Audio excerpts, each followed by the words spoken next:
Glória a Deus. Glória a Deus. Quantos concordam que a Ele seja a glória?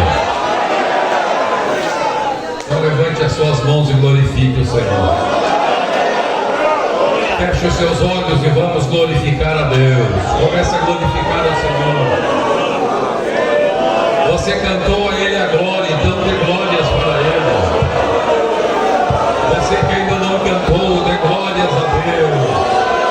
Você que está nos visitando, dê glórias a Deus. Toda a igreja em pé, todos em pé, glorificando o nome do Senhor.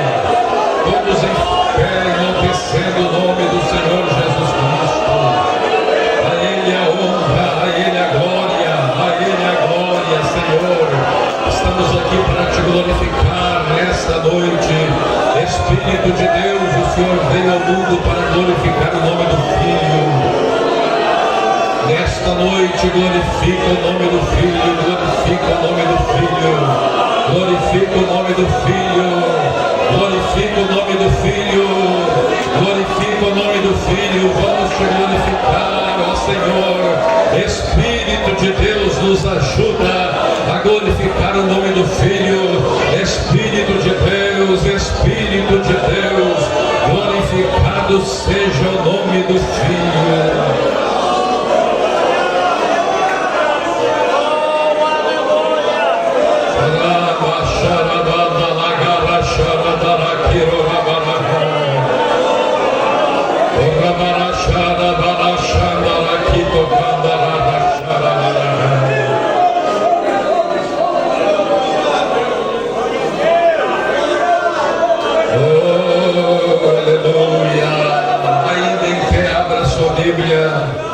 Do livro de Jonas, no capítulo 1. Oh, aleluia. Imaginava falar outra mensagem, outra palavra, mas claramente me veio o coração que devo ministrar conforme o que está escrito nesta passagem da Escritura. Jonas, no capítulo 1 e o versículo 8. Vamos ler o que diz a santa e imutável palavra de Deus. Diz assim: então lhe disseram: declara-nos agora por causa de quem nos sobreveio este mal. Que ocupação é a tua? De onde vens? Qual a tua terra? E de que povo és tu? Ele lhes respondeu: sou hebreu e temo ao Senhor, o Deus do céu, que fez o mar e a terra. Então os homens ficaram possuídos de grande temor e lhe disseram: que é isto que fizeste? Pois sabiam os homens que ele fugia da presença do Senhor, porque lhe havia declarado. Amém. Glórias a Deus. Podemos nos assentar, meus amados irmãos.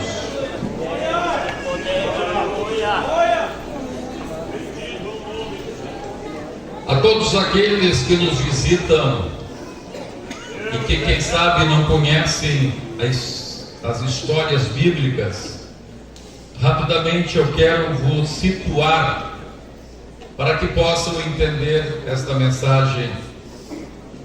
A palavra de Deus está falando aqui de um homem chamado Jonas. Jonas era um hebreu, era do povo de Israel. E ao norte de Israel, havia um outro povo, chamado povo assírio. E este povo era tremendamente cruel. Eles invadiam as nações vizinhas a partir da sua capital, que era Nínive, e eles faziam muitos males. Eles eram cruéis com aqueles que eram derrotados. E diz a palavra de Deus que em um determinado momento Deus fala a um profeta chamado Jonas, que Jonas deveria ir até a capital dos assírios, deste povo terrivelmente mau, e que todas as nações da volta não gostavam deles, Eles eram, pela sua crueldade, odiados pelas demais nações, pelos demais povos. E Deus diz para Jonas: vai até esta cidade de Nínive e diz que eu vou executar juízo sobre eles. Vou executar juízo sobre a maldade deles. Jonas, a princípio, pensou: ó, que bom, esse povo vai ser destruído. Mas depois, Jonas pensou o seguinte: e se eu chegar lá e pregar, e esse pessoal se arrepender? Se Deus quer destruí-los, que destrua. Mas vá que eu diga para eles que Deus vai destruí-los e eles se arrependam. Eu sei que Deus é misericordioso. Aí Deus pode perdoar esses safados aí. E aí? Aí Deus perdoa. Duas coisas ruins o Jonas pensou. Primeiro, eles não vão ser destruídos. E eu estava louco que eles fossem destruídos. Louco de vontade disso. E a segunda coisa é que aí eu vou ficar para o mentiroso. Porque eu vou dizer para eles que Deus vai destruí-los. Aí Deus perdoa e não destrói. Eu fico de mentiroso. Eu fico mal. Sabe de uma coisa? Eu vou fugir. E em vez de comprar passagem para ir para Nínive, ele comprou passagem para ir para o fim do mundo. Ele foi para o fim do mundo. Onde era o fim do mundo então? O fim do mundo de então era a Espanha. Porque depois da Península Ibérica tem o Oceano Atlântico, só a América. E naquele tempo eles não sabiam que tinha América. Então para eles, Espanha era o fim do mundo. E ele pensou: eu vou lá para o fim do mundo. Eu prefiro ir para o fim do mundo do que pregar para essa gente. E aí, quando ele estava nesse navio, uma grande tempestade aparece no meio do mar, e o navio parece que vai a naufrágio, e os marinheiros então tiram sorte para ver quem que era o culpado daquela, com quem que os deuses estavam tristes, estavam indignados. E então a sorte cai para Jonas. E aí eles fazem essa pergunta que nós lemos aqui agora. Agora você está localizado na história. Então diz a palavra de Deus: aqueles homens perguntaram para Jonas, vou ler de novo, aí você vai entender: declara-nos agora por causa de quem nos sobreveio este mal. Que ocupação é a tua? De onde vens? Qual a tua terra? E de que povo és tu? E ele lhes respondeu: sou hebreu e temo ao Senhor, o Deus do céu, que fez o mar e a terra. Então os homens ficaram possuídos de grande temor e lhe disseram: que é isto que fizeste? Pois sabiam os homens que ele fugia da presença do Senhor, porque ele o havia declarado. Meus amados, a palavra de Deus, ela é inspirada por Deus, e por isso você vai ver em muitas passagens bíblicas que há detalhes que aparentemente não deveriam estar ali. Aparentemente aquele detalhe não tinha importância na história. Parece que, por que colocar esse detalhe aqui? Então, nesta história bíblica, há esse detalhe aqui. Há um detalhe dizendo o que os homens perguntaram para Jonas. Isto aparentemente, para o fundo histórico, para o plano histórico deste livro, não teria razão. Mas nós vamos entender que toda palavra é útil. E ela é apta para corrigir, para exortar e para redarguir. Então, esses detalhes que existem na Bíblia, que aparentemente não tem razão de estarem ali, é uma das provas de que a Bíblia Sagrada não é somente um livro de história, porque se alguém fosse inventar uma história, colocaria esse detalhe aqui. Esse detalhe aparentemente não teria importância. Mas como a Bíblia Sagrada é inspirada por Deus, o Espírito Santo sabe porque ele põe esses detalhes E nesses detalhes está uma revelação, e nesses detalhes estão revelações que somente podem ser discernidas por quem tem o Espírito Santo. Quem não tem o Espírito Santo passa batido por esses detalhes, porque foi o Espírito Santo que mandou o escritor colocar ali. Mas quando alguém está debaixo da revelação, da orientação e da unção do Espírito Santo, quando ele chega no detalhe, o mesmo Espírito que inspirou que o escritor escrevesse o detalhe, porque ali tinha uma revelação, ali vem a revelação para mim e para a sua. E a palavra de Deus aqui nos traz esse detalhe importante, o detalhe da pergunta, de 4 perguntas que foram feitas para Jonas. E por que o Espírito Santo coloca estas perguntas que aparentemente não vão fazer nenhuma conexão com o restante do livro? Parece que está fora do contexto, porque depois nenhuma dessas perguntas é tratada no livro. Mas o Espírito de Deus inspirou o escritor a escrever isto. Isto deveria estar escrito na palavra de Deus, porque estas 4 perguntas são perguntas que definem a nossa vida. Estas 4 perguntas devem ser respondidas por cada um de nós a cada dia. Se nós perguntarmos para nós mesmos estas 4 perguntas, e se nós respondermos de forma adequada estas 4 perguntas, conforme a revelação da palavra de Deus, nós estaremos firmes no caminho e jamais seremos abalados, jamais faremos o que Jonas fez, jamais estaremos em uma situação miserável como aquela que Jonas estava, sendo vomitado pelos homens, sendo vomitado pelos marinheiros, quando o jogaram no mar para ser engolido por um peixe. Meus amados irmãos, quantas pessoas hoje estão passando por situações terríveis. O irmão Ulisses falou que isto vai passar, esta luta vai passar. Meu irmão, é verdade, esta luta que você está passando vai passar, mas para uns ela vai passar porque pode vir outra pior. Dá glória a Deus aí, irmão. A tua luta vai passar porque vem outra pior. Jonas estava numa luta terrível. Jonas estava na luta da tempestade. Jonas estava num barco que estava prestes a naufragar. E aí ouviu alguém cantando para ele: "Oh, meu irmão, essa luta vai passar." E aí a luta ia passar, ele ia para a barriga do peixe.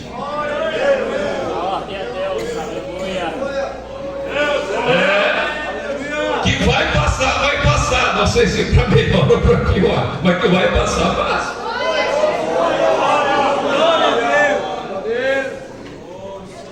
E por que isso?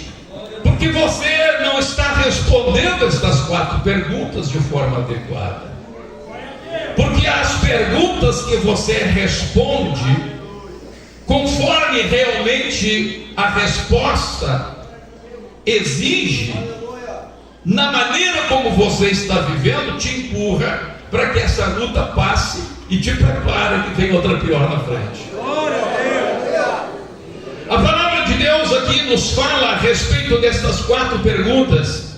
E a primeira pergunta que nós queremos examinar foi a primeira pergunta que Jonas respondeu. É a pergunta: de onde vens? Eu e você, nós temos que saber, a primeira coisa é de onde nós viemos, para saber o que nós devemos fazer, para sabermos como devemos ser, para sabermos o que devemos realizar, para saber qual deve ser o nosso comportamento, para saber qual deve ser o nosso plano, ou quais devem ser os nossos sonhos e desejos. Nós temos que, em primeiro lugar, saber de onde nós viemos. De onde você veio? Essa é a primeira pergunta que você tem que fazer. Vamos perguntar de onde eu vim? 1, 2, 3.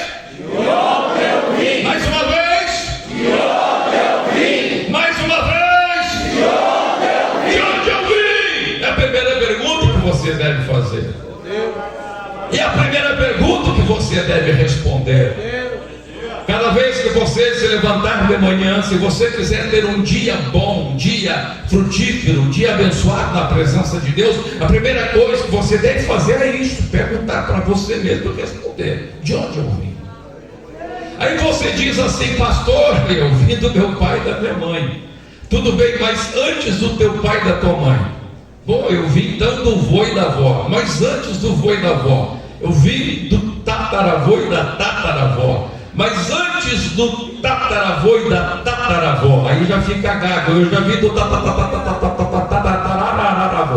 E vai indo, até que você chega em Adão e Eva. Aí todos nós vamos dizer: nós viemos de Adão e Eva. Mas aí eu pergunto: mas e antes de Adão e Eva? De onde você veio? Bom, a mãe de Adão foi a terra. Então, bom, eu vim da terra. Mas e antes da terra?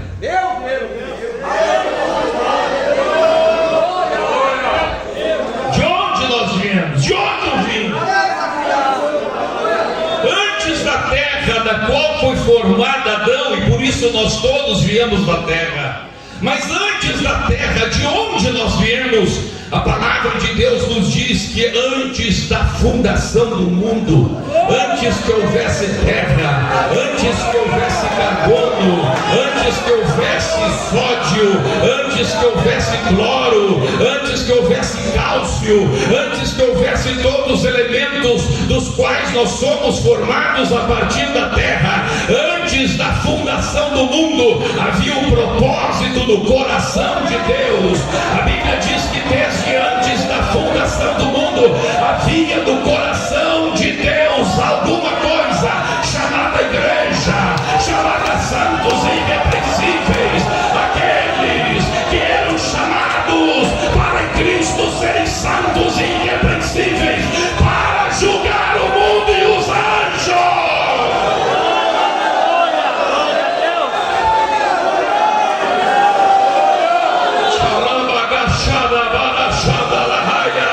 Sabe de onde você veio? Sabe de onde eu vim? Sabe de onde os senhores vieram? Os senhores e eu, nós viemos de um propósito do coração de Deus. Nós viemos de um propósito do coração de Deus. Nós viemos de um propósito do coração de Deus para levantar o povo santo, o povo irrepreensível, chamado igreja do Deus vivo, para julgar o mundo e os anjos.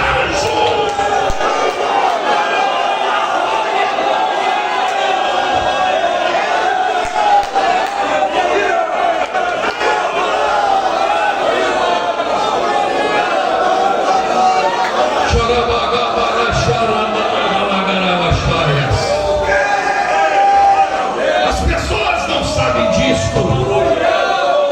Por isso que muita gente não entende esse negócio de santidade. Ai, pastor, negócio de santidade, pastor, até eu gosto da restauração, mas é muito negócio de santidade. Para que esse negócio de santidade, pastor? Ai, pastora, nós somos jovens, para que esse negócio de santidade? Este negócio de santidade é porque este foi o propósito de Deus ao criar a terra, ao soprar sobre aquele monte de pó de barro. Este foi o propósito pelo qual Deus soprou o seu próprio Espírito sobre um boneco de barro, para levantar um povo santo e irrepreensível que vai julgar os anjos,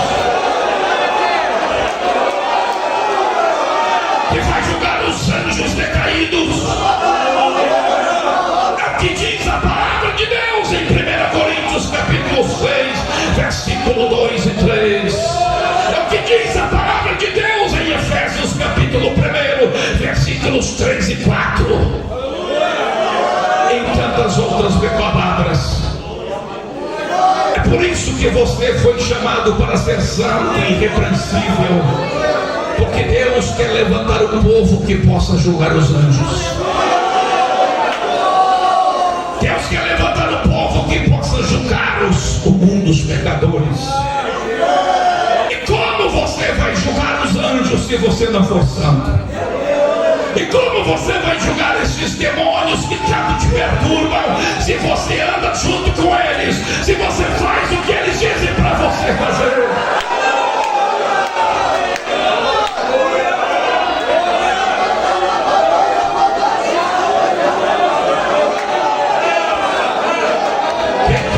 Quem quer atender o propósito de Deus para a sua vida, quem quer pedir a graça de Deus para ser santo e irrepreensível perante Ele, quem quer cumprir o propósito pelo qual Deus fez a terra, pelo qual Deus fez Adão, Deus fez o teu pai, o teu avô, o teu tataravô, quem quer, aleluia, levante as suas mãos aos céus e diga: Senhor, eu quero ser santo.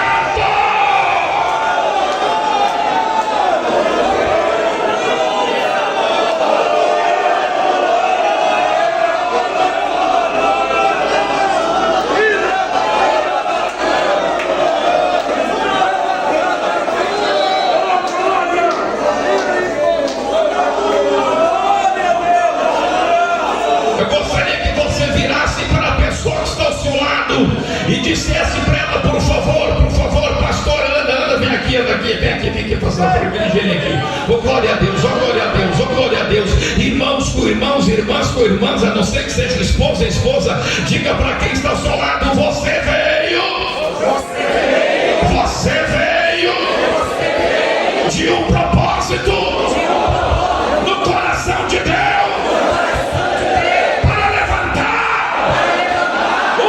Santo e irrepreensível, que julgará o mundo e os anjos.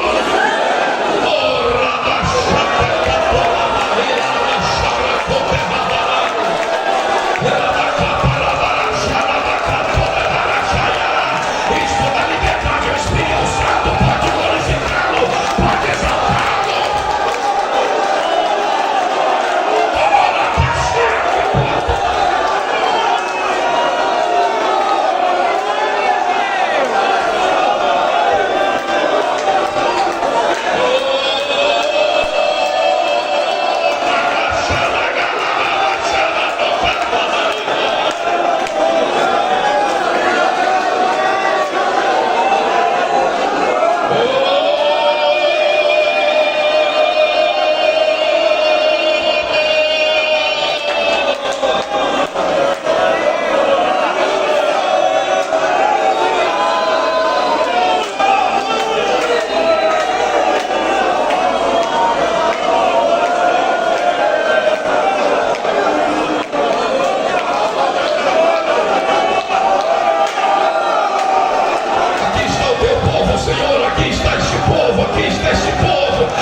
fizeram para Jonas: qual é a tua ocupação?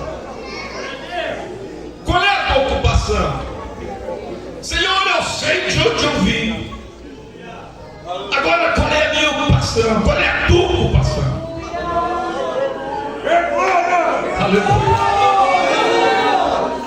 você quer vencer, se você quer o plano de Deus para a sua vida, se você quer a boa, agradável e perfeita vontade de Deus para a sua vida, boa, agradável e perfeita, se você quer que realmente esta luta passe a luta para vir a vitória e não para vir uma luta pior, se você quer realmente entrar dentro de um projeto de Deus, o projeto ideal de Deus para a sua vida, se você quer realmente viver de vitória em vitória e não de derrota em derrota, se você quer dia a dia se aproximar do Senhor e não se apartar dele, se você quer que o seu dia seja como aurora, que o sol brilhe a cada dia mais até ser dia perfeito e não ser um crepúsculo que a cada dia as trevas cheguem mais e mais você peque e mais se torne mundano e condenável diante de Deus, se você quer que a sua vida seja uma vida com a bênção do Senhor que enriquece e não acrescenta dores,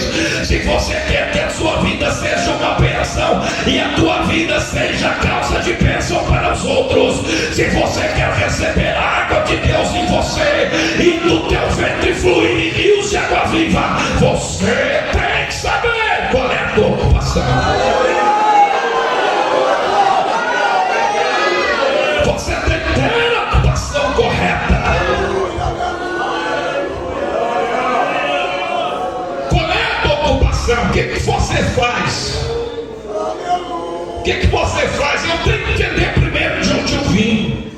Eu tenho que entender que eu vim de um propósito, que a razão pela qual existe é um propósito de Deus, de levantar um povo santo e reconhecido que vai julgar os anjos. Agora, qual é a minha ocupação? Dentro desse propósito de onde eu vim, meus amados irmãos, tive a oportunidade, há poucos dias, de estar pregando lá em Chicago. Irmão Natan estava lá também, e junto com a minha esposa nós fomos até a réplica da Arca de Noé. Fica ali próximo de Chicago, mais ou menos umas 5 horas de carro, mais ou menos como daqui a Porto Alegre.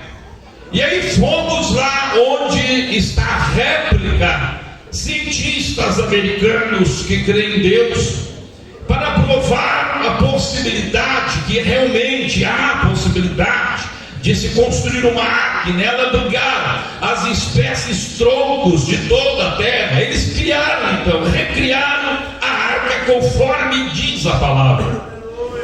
E meus amados irmãos, eu quero dizer para vocês que eu fiquei chocado quando cheguei lá, porque na minha cabeça a arca é um barquinho, um barco assim, alguma coisa,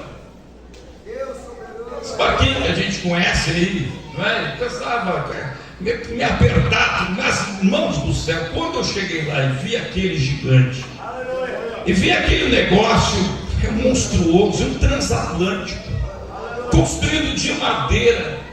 Entrei lá dentro, cada viga pesa toneladas. Eu fiquei pensando, meu Deus, quanta bobagem eu já preguei. Quantas vezes que eu preguei, disse assim, irmãos, e lá estava Noé e seus filhos construindo a arca, e Noé dizia, vai lá, sei, alcança o martelo. E aí, meus irmãos, é impossível um homem com 3 filhos construir um transatlântico daqueles. Impossível, totalmente impossível. Então eu estava ali dentro e comecei a entender alguma coisa. Primeiro, eu entendi que Noé era um milionário. Primeira coisa, eu entendi que Noé era um milionário, porque para construir um negócio daqueles, o camarada tem que ter muito dinheiro, mas muito dinheiro. Noé, nós vemos pela leitura bíblica que ele descendia de uma dinastia nobre, uma dinastia de homens de Deus. Então possivelmente a sua família vinha acumulando riquezas por muitos séculos. E Noé viveu muito tempo. Eles vinham séculos acumulando riquezas, e aquela riqueza vinha passando de pai para filho. Quando chega Noé, era uma riqueza estrondosa. Ele era um homem milionário. Quem sabe tinha milhares de cabeças de gado, quem sabe tinha milhares de ovelhas, milhares de vacas. Ele era um homem muito rico. Quem sabe tinha minas de ouro. E aí o Espírito Santo começou a falar comigo. O Espírito Santo começou a dizer: veja, como é que um homem pobre ia construir isso aqui? Tinha que ser um homem muito rico, de uma família muito rica. Ele tinha que empregar 100, 150 pessoas para construir uma obra daquelas. Meus irmãos, cada poste ali de dentro, aqueles postes mestres que tem no meio, faz 6 Humberto.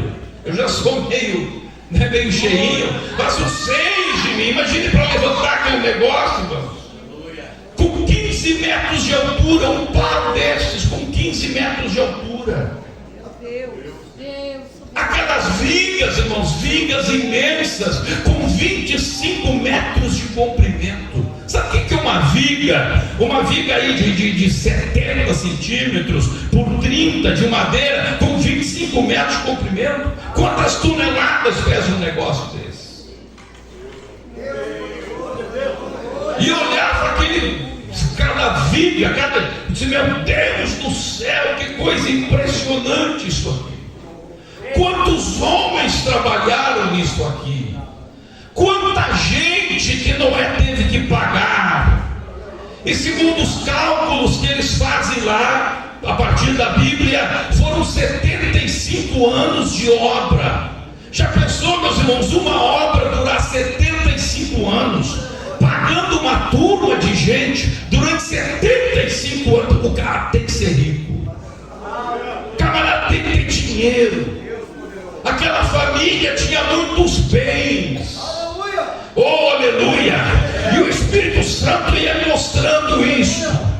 E aí o Espírito Santo começou a mostrar, e o Espírito Santo começou a dizer outra coisa para mim. O Espírito de Deus começou a dizer assim para mim: olha, Humberto, olha esse negócio aqui, olha a fortuna que esse homem gastou para construir isso. Olha o dinheiro que estava indo.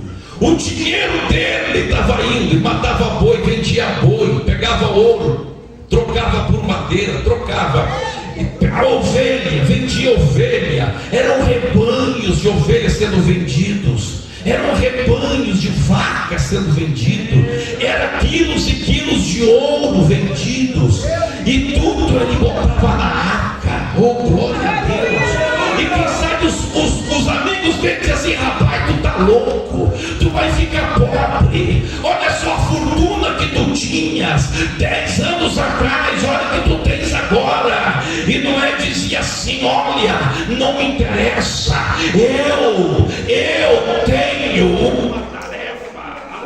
Glória a Deus, glória a Deus, glória a Deus.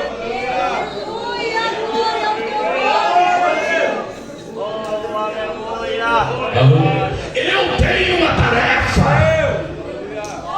Mas Noé, nós temos uma festa agora. Eu tenho uma tarefa.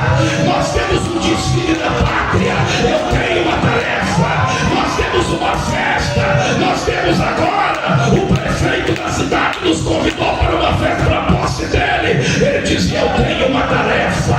Oh, Noé, pega o teu dinheiro e aplica aqui na bolsa de valores. Ele dizia: eu tenho uma tarefa, eu tenho uma missão, eu tenho uma visão. Mas o que é, Noé? Eu tenho que terminar essa arca. Eu tenho que terminar essa arca. Eu tenho que terminar essa arca. 30 anos. 30 anos, já pensou, meus irmãos? 30 anos fazendo uma obra. As construtoras aí fazem uma obra aí de 4, 5 anos, já estão vendendo apartamento na planta. Mas não é para fazendo uma obra gigantesca.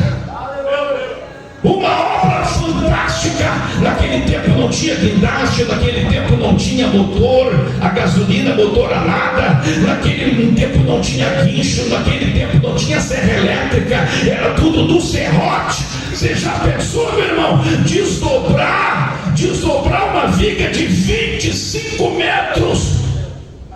Aqui, ó, a machadinha.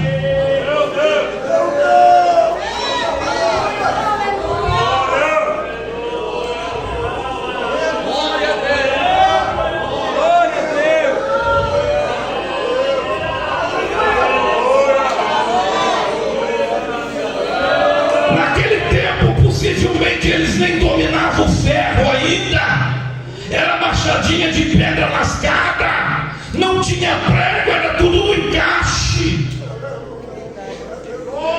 Fazer um transatlântico gigantesco queria suportar ondas de um tsunami. A Bíblia Sagrada diz que houve terremotos no mar. Quando a Bíblia diz que se abriram, se federam os abismos, significa que houve grandes terremotos. Esse terremoto que aconteceu lá no Japão, que devastou, matou milhares de pessoas, irmão, isso aí é cafezinho pequeno, aquele cafezinho pequeno, perto dos tsunamis que aconteceram no dilúvio.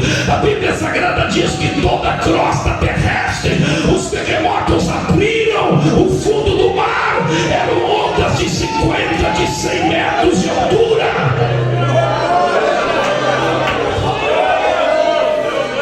Ele tinha que fazer um barcão, um transatlântico, para resistir isso.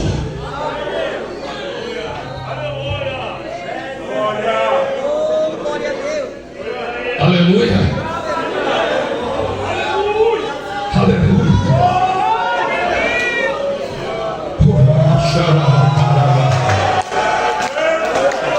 Se você tem dinheiro, vale a pena comprar uma passagem de avião e ir lá em Williamstown, no estado de Indiana, para ver isso.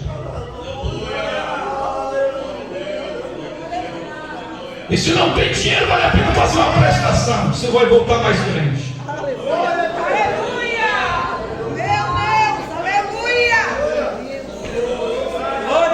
Aleluia, aleluia. E o dinheiro do Noé baixando, dinheiro na conta bancária baixando. Não tinha banco, mas vamos contextualizar para hoje. O gado indo embora, ovelha indo embora, vaca indo embora, ouro indo embora, terreno vendendo. Noé, onde é que está botando esse dinheiro todo? Na arca.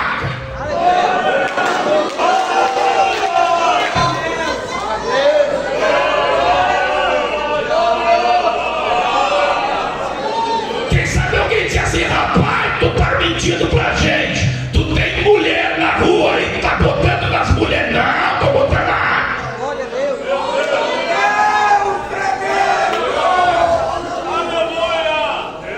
50 anos baixando. Os rebanhos não eram nem perto do que eram lá no início. Noé, chegava um parente dele lá de longe. Noé, rapaz, mas onde é que está botando teu dinheiro, rapaz? Está perdendo tudo que tu tem. Onde é? Na arca. Mas tu tá louco, rapaz. Tu tá louco, vai ver que foi um pastor que fez lavagem cerebral. Não foi pastor nenhum. É que eu conheço Deus, que Deus fez na terra. Olha só, eu sei de onde eu vim. Aleluia, eu sei de onde eu vim.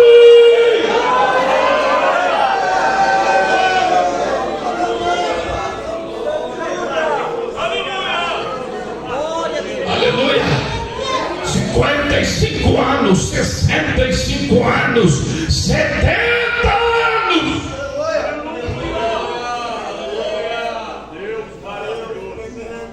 75 anos.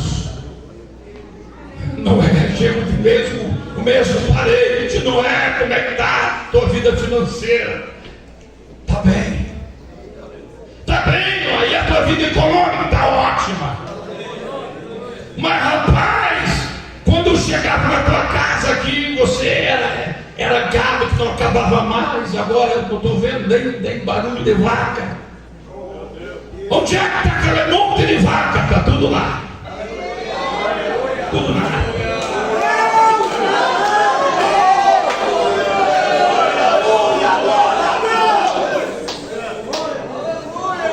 E as ovelhas que tu tinhas? Tudo lá na área. Investi tudo lá.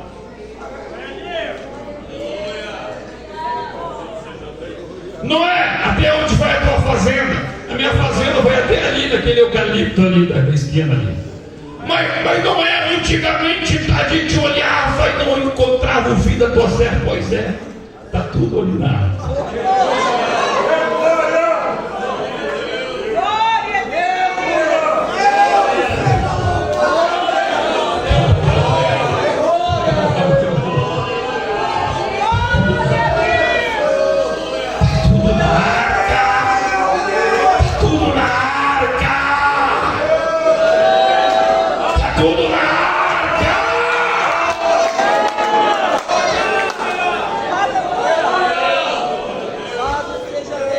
Aí quem sabe o parente chega para um dos empregados lá que está fazendo o arremate final, que foi passar o betume.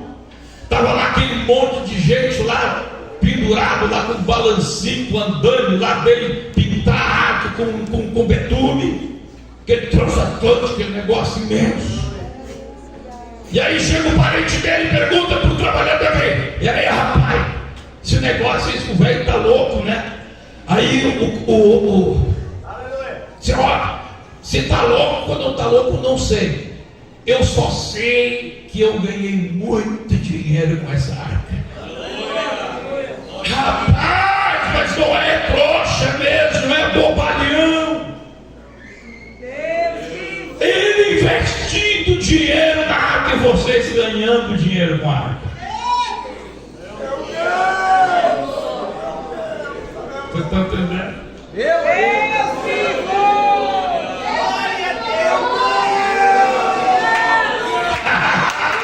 Nosso bolso está cheio. A gente até ajuda, não é pregar sobre o dilúvio, mas é só para ganhar dinheiro, é só para incentivar ele a continuar construindo a arca. Porque enquanto ele estiver construindo a arca, nós estamos enchendo o bolso de dinheiro. Mas o nosso reino, o nosso negócio é aqui a terra mesmo. Nosso negócio é só ganhar dinheiro com a arca.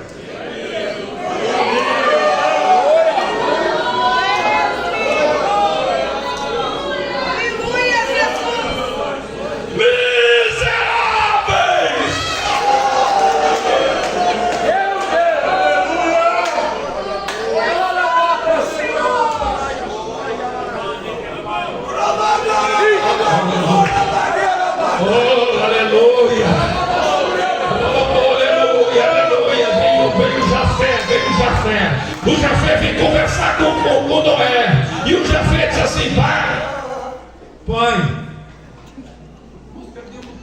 nós perdemos tudo. Pai, você gastou tudo nesta arca, meu filho. Eu vou te contar um segredo aqui.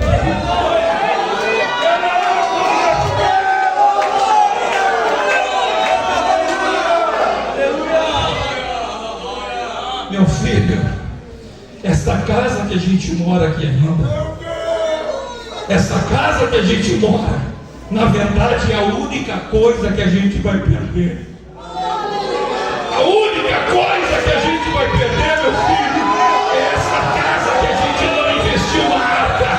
Mas a única coisa que vai nos sobrar é a arca, porque tudo aqui vai terminar. O que vai sobrar é a arca.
Espírito de Deus vem perfumar a igreja, porque a água do mundo não se dá bem com óleo. Você não consegue misturar água com óleo. Esta água suja do mundo, esta água suja do pecado não pode entrar na igreja que tem óleo, a igreja que tem Espírito, a igreja santa.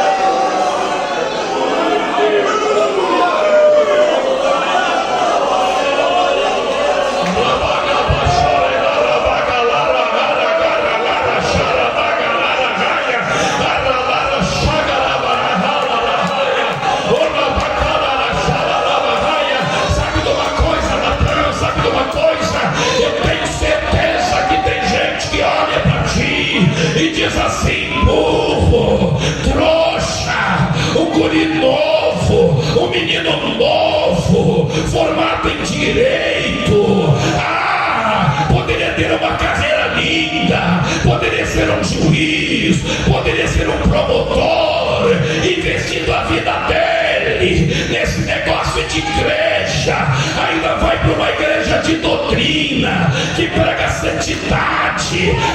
Se fosse ainda para uma igreja que prega sua prosperidade, para enriquecer a custa dos trouxas, mas ainda lá, olha, pobrezinho, qual é o futuro dele? Não vai conseguir nenhuma moça que queira casar com ele. Olha, pobrezinho dele. Meu querido irmão, meu querido Natan, gente que quer ganhar dinheiro com a igreja, mas Deus está olhando para aqueles que querem inverter o seu tempo, inverter a sua vida, inverter os seus bens, inverter os seus projetos.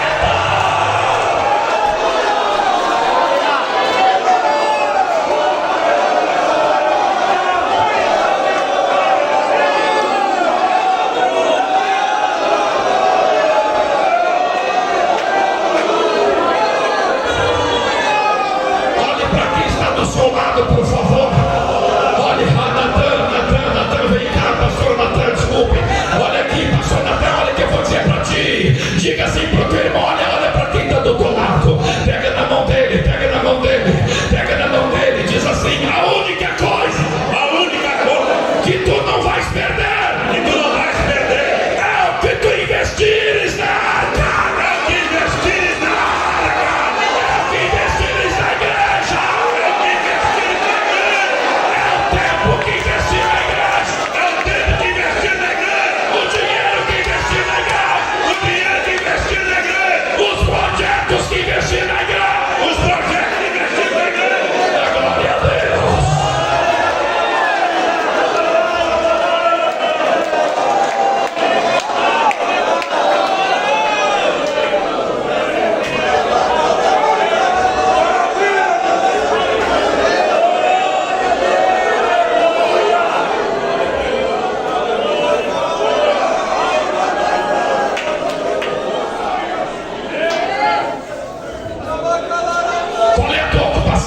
Construir a igreja. Qual é a tua ocupação? Construir a igreja. Qual é a tua ocupação? Construir a igreja. Qual é a tua ocupação? Construir a igreja. Qual é a tua ocupação? Construir a igreja. Qual é a tua ocupação?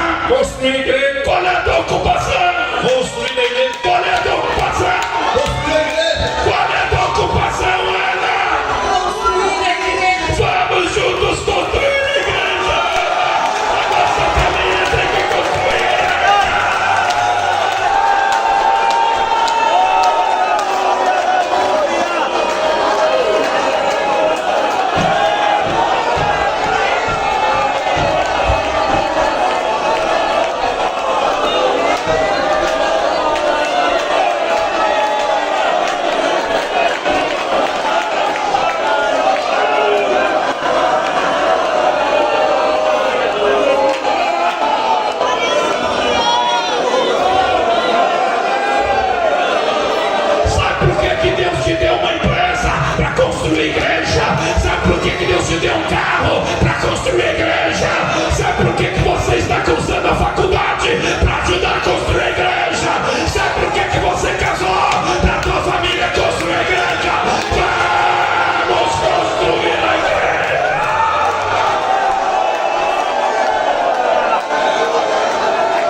Deus está dizendo para cada um de nós: olha as ferramentas que eu tenho colocado na tua mão.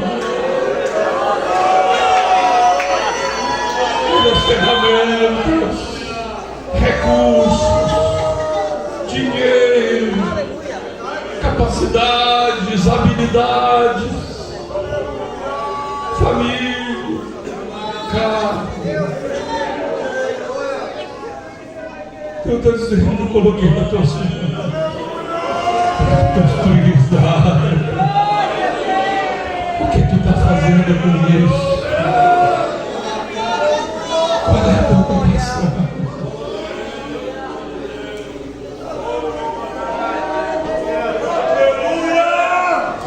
Quanto tempo jogado fora? Quanto recurso jogado fora? Quanto esforço jogado fora? Pega o teu celular na mão, por favor. Pega o teu celular na mão. Pega o teu celular na mão. Pega o teu celular e diga assim: celular, celular, Deus te deu para mim, para construir a igreja.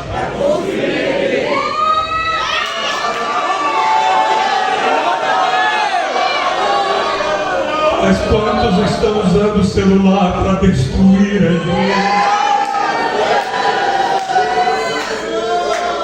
Destruir a tua vida espiritual, que é a igreja.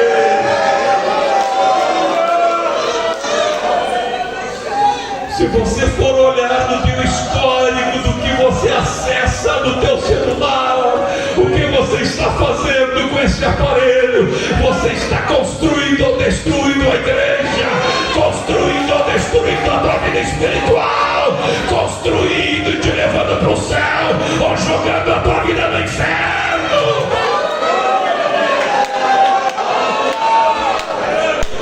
Qual é a tua ocupação?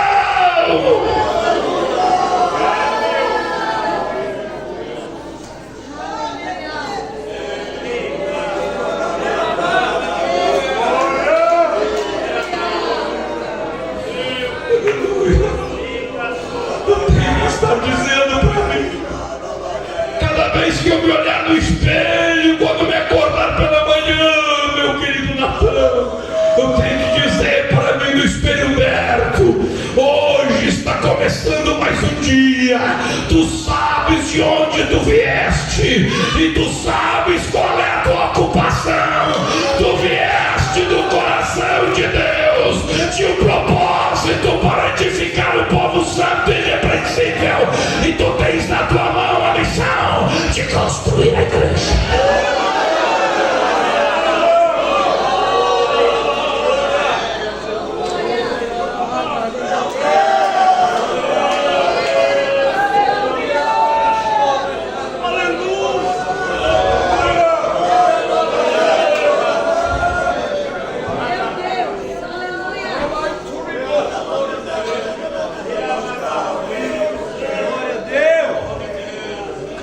Posso terminar a mensagem ou está muito tarde?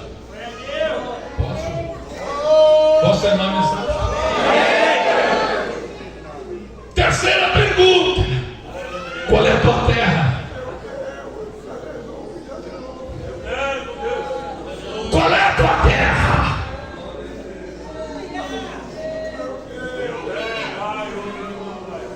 Ah, eu sou brasileiro. Apaixonado pelo Brasil. Meu irmão querido, você está brasileiro. Nacionalidade é uma coisa que a gente está, porque a gente pode trocar de nacionalidade, ou pode ter duas. Se Deus quiser, agora no que vem eu vou ser português também. Eu vou ser brasileiro. Tem irmãos aqui que são italianos também. Alguém já conseguiu cidadania italiana aqui? Essa região tem uns quantos? Já tem uma levantada. Então você está brasileiro, está italiano. Eu estou sou brasileiro, vou estar daqui uns dias português também.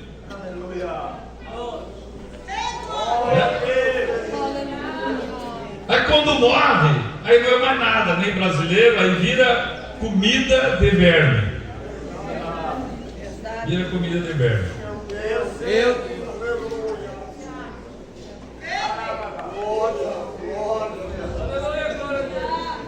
Aleluia. Aleluia. Qual é a tua terra? Você sabe, meus irmãos, a gente tem que pensar muito bem nesse negócio. Tem que pensar muito bem nesse negócio. Eu conheci um rapaz lá nos Estados Unidos, que ele era brasileiro. Mas ele, na cabeça dele, ele era americano. Mas era brasileiro. Chegou lá para ficar 3 meses, aí ficou ilegal, não voltou. E começou tal. E começou lá e fazer negócio, e comprava negócio de lanche. E começou a ganhar dinheiro. E quanto mais ganhava dinheiro, ele mais investia, investindo, fazendo negócio, abrindo pontos aqui, ponto lá. Até que teve um dia que se envolveu num acidente. E dali surgiu um monte de incomodação na vida dele. Eu sei que ele acabou na imigração e foi deportado. Veio para o Brasil. Perdeu tudo. Tinha coisa em nome de laranja lá, e os laranjas eram uma laranjada com ele. Perdeu tudo. Trabalhou.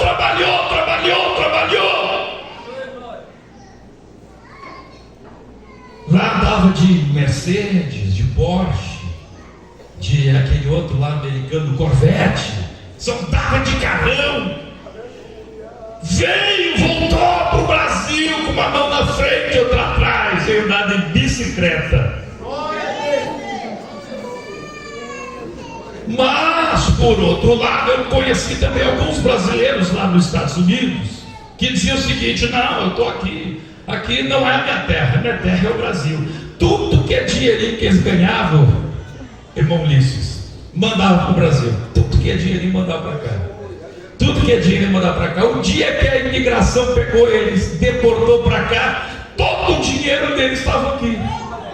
Fazendeiro.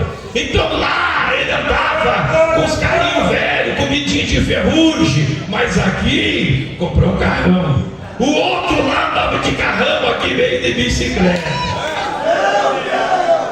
Você está compreendendo ou não está compreendendo?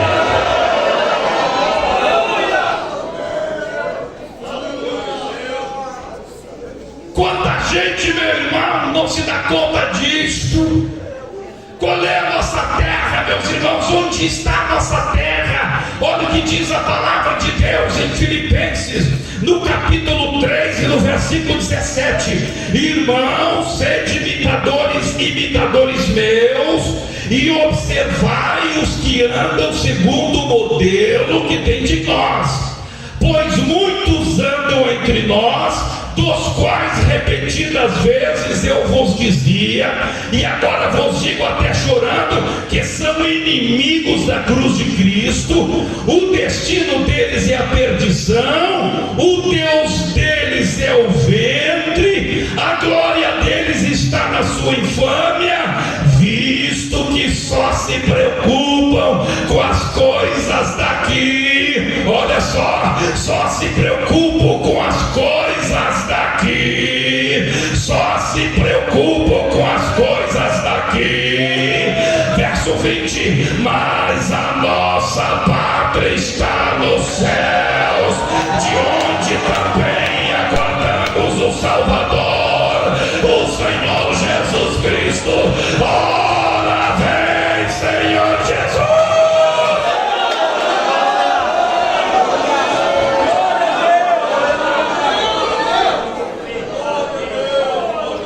Onde está a tua terra? Não pode ser. Onde está a tua terra? Céu. Onde está a tua terra? Céu. Onde está a tua terra? No céu. Onde está a tua terra? No céu. Onde está a tua terra? No céu. Onde está a tua terra? No céu. Onde está a tua terra? Céu. Onde está a tua terra?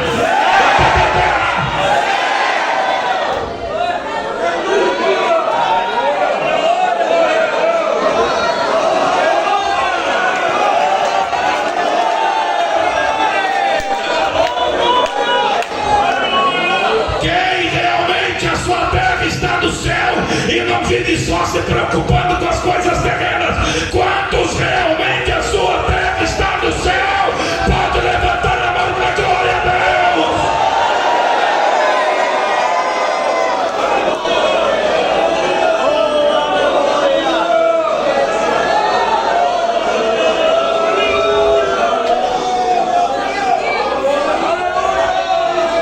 A história conta a respeito de um menino chamado Cirilo, da cidade de Alexandria, que quando tinha 12 anos foi condenado à morte na pira, ou seja, na fogueira, porque era cristão. E aquele que iria executar a sentença era amigo do pai do Cirilo, porque o pai do Cirilo era juiz na cidade de Alexandria. E o pai dele não era cristão, mas o Cirilo tinha se convertido com 12 anos de idade. Estava agora condenado para ser morto na fogueira.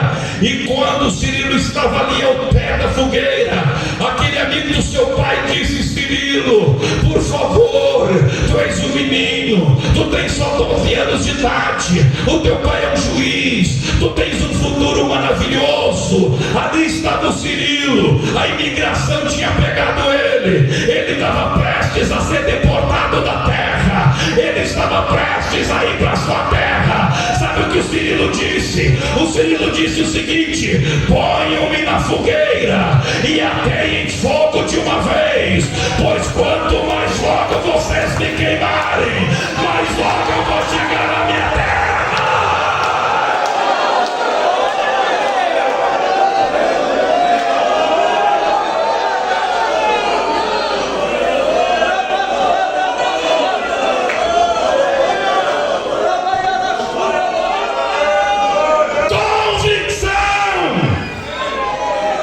Que a minha terra está lá.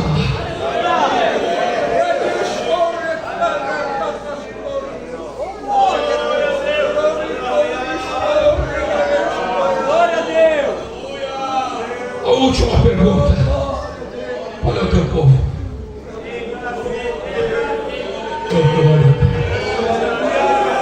Quando eu tenho convicção de qual é o meu povo, o diabo não consegue me enganar.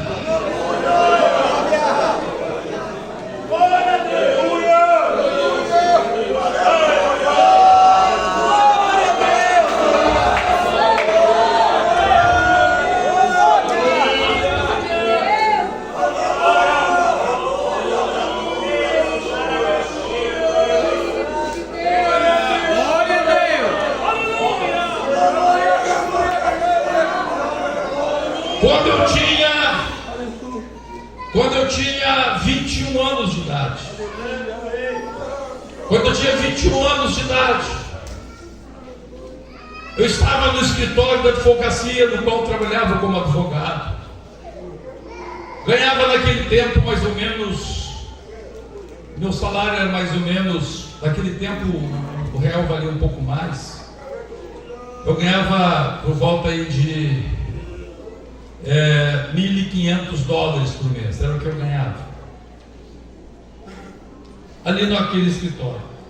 E chegou a secretária daquele escritório, uma senhora já com 50 anos, e ela chegou, sentou, me lembro, parece hoje, a mesa era uma mesa grande, ela sentou só com a perna esquerda assim em cima da mesa, e olhou para mim e disse assim: doutor Humberto, eu vejo que o senhor é esforçado, eu fico impressionada com o teu esforço, com a sua dedicação, mas ao mesmo tempo eu fico triste pensando no teu futuro. Tu não vai passar muito disso que você ganha. Por quê? Perguntei para ela. Ela disse assim: olha, eu vejo a tua vida, é escritório para casa, de casa para o escritório, ou do escritório para a igreja e da igreja para casa. Escritório, igreja para casa. E ela disse assim: e pelo aquilo que tu fala, tu vem falando de Jesus para mim, e tu fala das coisas que acontecem, onde tu prega, eu já vi Eu já vi que tu prega só para esse povinho pobre, esse povinho ignorante. Tu sai daqui e vai para as vilas, tu vai para as favelas. Vem assim ela falando. Tu acha que favelado vai conseguir dinheiro? Tu acha, olha só, olha a afronta do diabo. Tu acha que metido com esse povinho tu vai conseguir alguma coisa?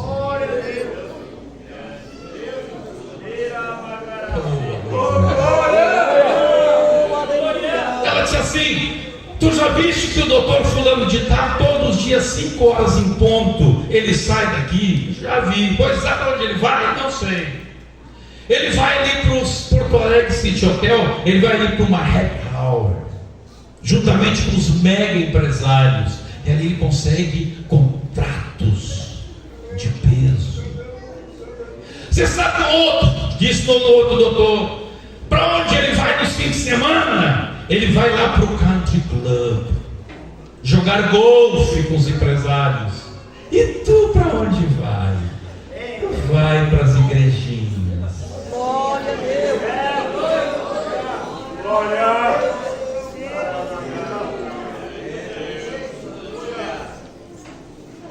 Ah, doutor Humberto, tu estás no meio do povo errado.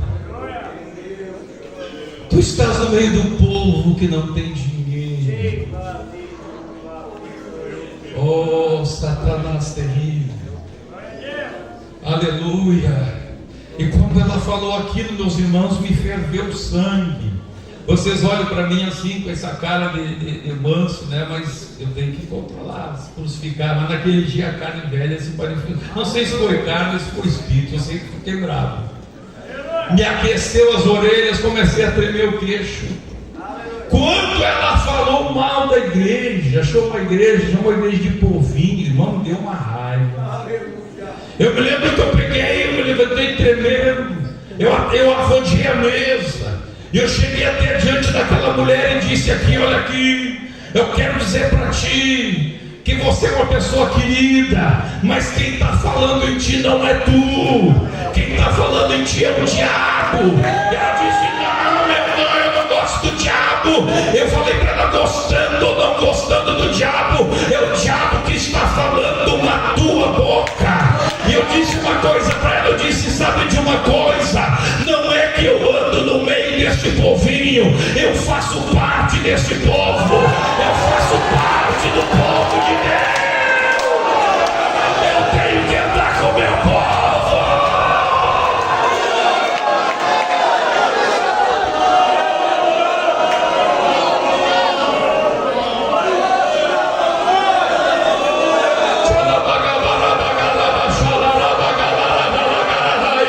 Diga para quem está ao seu lado, diga para quem está ao seu lado, tenha coragem de se posicionar, diga.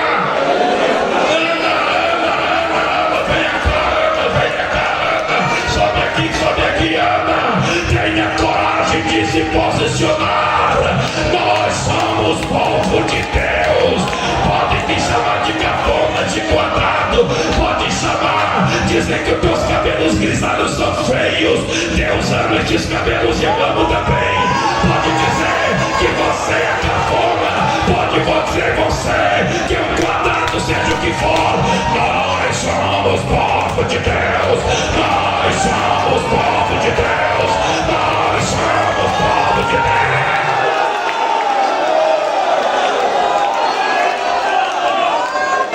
Nós temos que agradar a Deus, Ana. Jesus disse, de todos sereis odiados por causa do meu nome. O mundo odeia o povo de Deus, o mundo odeia o povo de Deus. As pessoas, o mundo até pode não te odiar, mas o sistema mundano te odeia. O sistema mundano odeia a igreja. Se o sistema mundano pudesse destruir a igreja, destruía.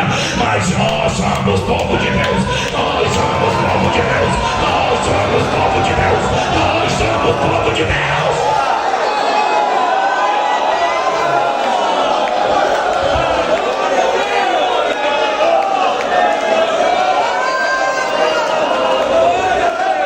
Pode falar mal de mim, pode falar mal de você,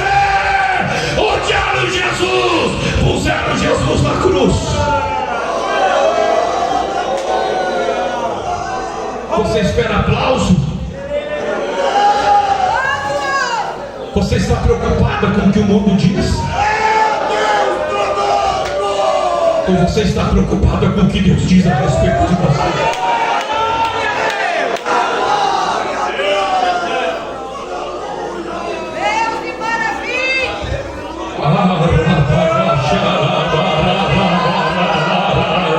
Aleluia da glória, de glória, de glória.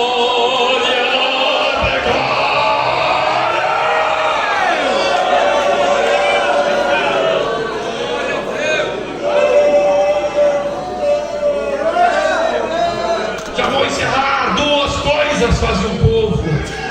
Duas coisas fazem o povo. É a origem genética comum. Porque, por exemplo, o povo alemão, por que o povo alemão? Tudo são claro. Porque lá tinha uma origem genética, veio vindo, veio se misturando, lá casando, lá o primo em terceiro grau, casa e vai, daqui a pouco, aquele povo, ele tem uma origem genética comum. Por que que os japoneses, tudo com o olhinho puxado? Porque eles têm origem genética comum, todos eles vão ter aquele jeito do olhinho puxado, e assim por diante. E assim são os povos que se formaram ao longo da história do mundo, tinham uma origem genética comum. E a segunda coisa que forma um povo, que caracteriza um povo, é a cultura desse povo, é aquilo que o povo fala, é aquilo que o povo pensa, é aquilo que o povo usa, é o tipo de vestimenta do povo, é o tipo de comida que o povo come, é o tipo de diversão que o povo come. Então estas duas coisas juntas formam então um povo, caracterizam um povo. Aleluia, glórias ao nome do Senhor. Agora eu pergunto, como é que é o povo de Deus? A mesma coisa. Tem duas coisas que caracterizam o povo de Deus. Primeiro, é uma genética comum. Só pode fazer parte do povo de Deus quem nasceu de novo, quem tem o jeito do Espírito Santo no seu espírito. Não importa se é alemão, se é chinês, se é africano, ou não importa se é japonês, mas tem genética do Espírito, tem o Espírito Santo na vida, nasceu de novo.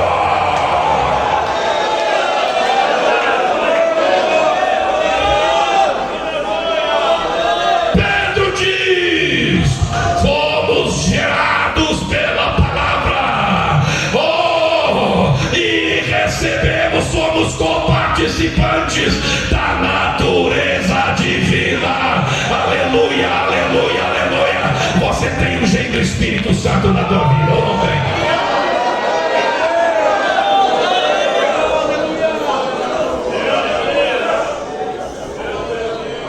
Pastor Valdemiro, o senhor acha que é o pastor aí de longas datas, e quando era guri já acompanhava o pai que pastoreava a igreja. Pastor, vou lhe fazer uma pergunta. O senhor já se deu conta que tem gente na igreja que você fala e a pessoa não obedece? Mas tem outros que você nem precisa falar. A pessoa aceitou Jesus ontem, ela chega na igreja mudada já, tirou coisas, deixou Deus deixou coisas, deixou o jogo, e ninguém falou nada para ele. Você diz, mas como é que mudou? Até ontem tinha uma cultura, agora hoje já tem outra cultura. Oh, glória a Deus. Ontem chegou dando assim, boa noite, num dia da paz do Senhor. Aleluia, glória a Deus. Vem no culto, a senhora lá vem de calça tal, no outro dia ela já vem de saia. Quem falou para ela isso? Aquele homem era um beberrão, sem vergonha, safado. Aí no outro dia chega, são, cheirosinho. A mulher dele estava alegria, porque antes ia para a cama azento, fedorento, chulepento, com bafo de onça. Agora um homem lá cheirosinho.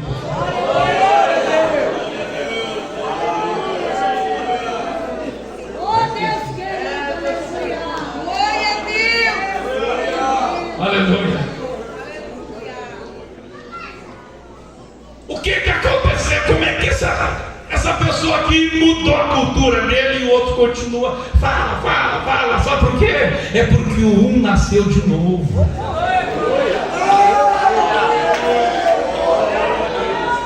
Tem gente que está na igreja, mas não quer nascer de novo. Não quer nascer de novo. Está na igreja, não quer nascer de novo. Mas pastor Roberto, como é que eu faço para nascer de novo? Olha, enquanto você estiver na igreja só pensando, pastor, será que isso pode? Pastor, mas só um pouquinho. Pastor, enquanto você estiver na igreja querendo agradar a ti mesmo, é que você não nasceu de novo.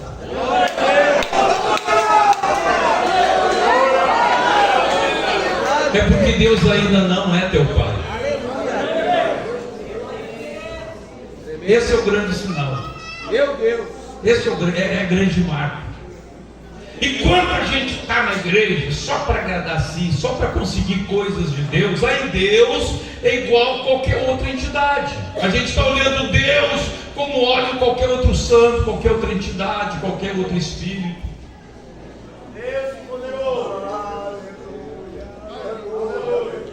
Mas quando eu olho para mim mesmo, quando a pessoa olha para a sua natureza e diz assim, eu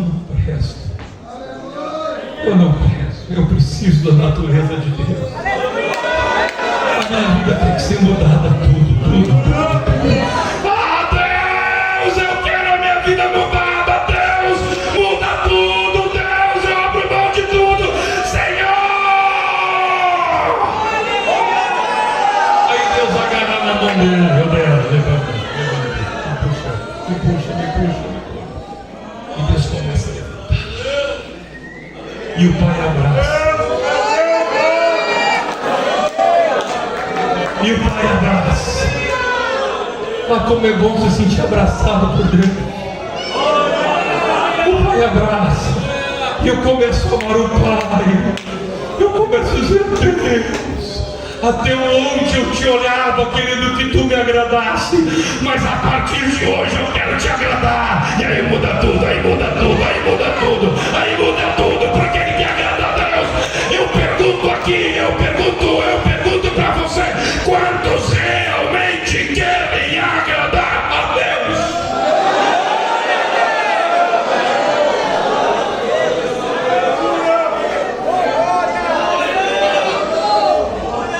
Então você nasceu de novo. Quem realmente quer agradar a Deus, levante a mão e diga, Senhor, eu sei de onde eu vim. Eu vim do propósito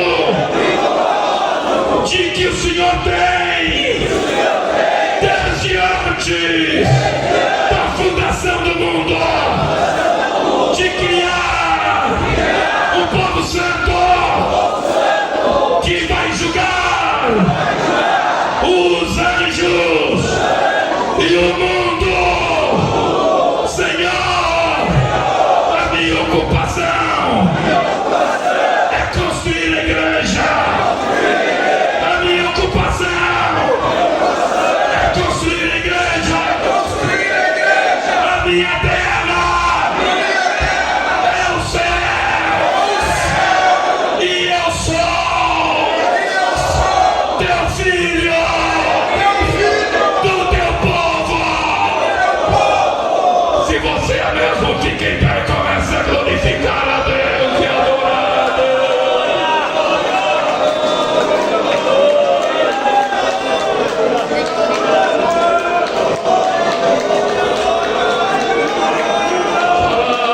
Adore o Senhor, levante as suas mãos aos céus, começando aqui pelos pastores, começando quem está pelo culto. Vamos levantar as suas mãos aos céus e adorar o Pai, e agradar o Pai, e glorificar o Pai.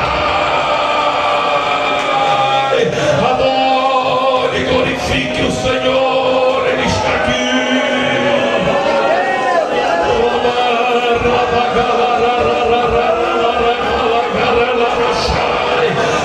Rabba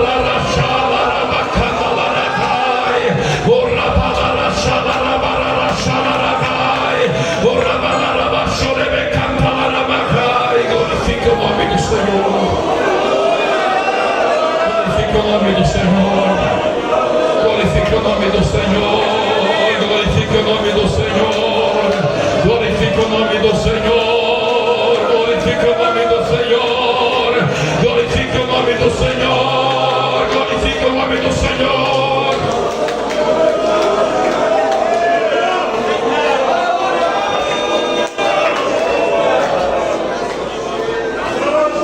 Quantos querem dedicar a sua vida para construir a igreja? Quanto mais Deus te dá, quanto mais Deus te abençoa, mais tu diz: Senhor, eu quero construir a igreja. Não posso esquecer da minha tarefa, não posso esquecer da minha ocupação. Aleluia! Se você quer construir a igreja, receber unção, receber a cura divina, você vai ser curado aqui esta noite, não porque você merece, mas porque Deus quer te usar para construir a igreja, porque você precisa. Ele vai te curar do diabetes, porque você precisa jejuar para construir a igreja. É por isso que Ele vai te curar do diabetes, Ele vai te curar deste mal, porque Ele te precisa para construir a igreja. Ele vai te abençoar financeiramente, porque Ele precisa de ti para construir a igreja. Esta é a tua ocupação, esta é a tua ocupação. Esta noite Deus vai capacitar, Deus vai fazer milagres, Deus vai curar, Deus vai batizar com o Espírito Santo e Deus vai salvar. Para que você construa a igreja.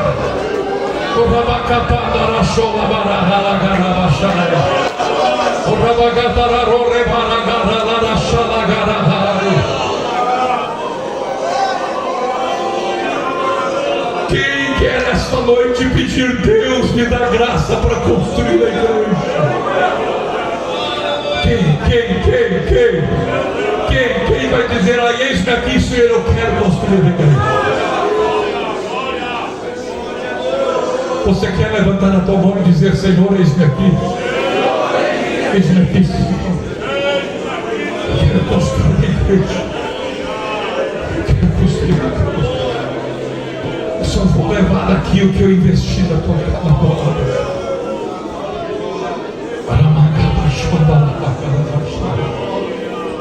Oh, glória a Deus.